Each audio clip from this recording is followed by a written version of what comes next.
Kumustahin natin ngayon ang sitwasyon sa Araneta Center Bus Station.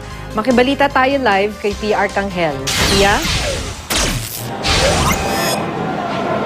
Maki, punuan na ngayon ang Araneta Center Bus Terminal dito sa Cubao, Quezon City.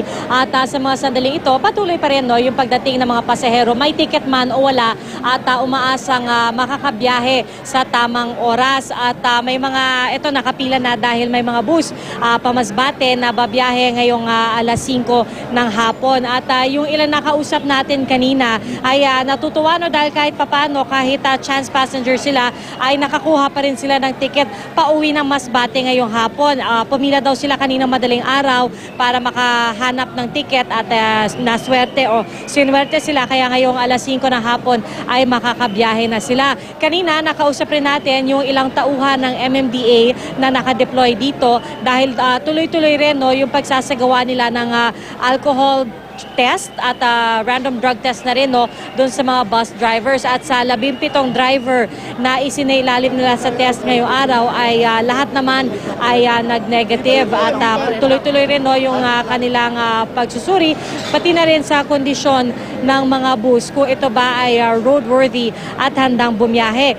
Kanina, Maki, ay pinulong ni MMDA Chairman Francis Tolentino sa kanyang tanggapan sa Guadalupe sa Makati City ang mga miyembro ng Provincial Bus Operators Association para sila kausapin at para plansyahin yung mga detalye para sa magiging biyahe ng mga bus ngayong Holy Week. At isa sa mga napagkasunduan nila ay ang pag-urong ng concrete reblocking sa may north at southbound lanes ng EDSA ngayong Holy Week. Originally kasi dapat April 15 or Tuesday alas 10 ng gabi uumpisahan ito pero nakiusap ang mga bus operator na kung maaari ay iusog ito ng konti. So pumayag naman ang MMDA at nakiusap sila sa DPWH na umpisahan na lamang ito ng Miyerkules alas 2 ng hapon at magagawa naman daw ng paraan at matatapos pa rin ito ng April 18, 5 a.m. para sa southbound lane at sa Monday naman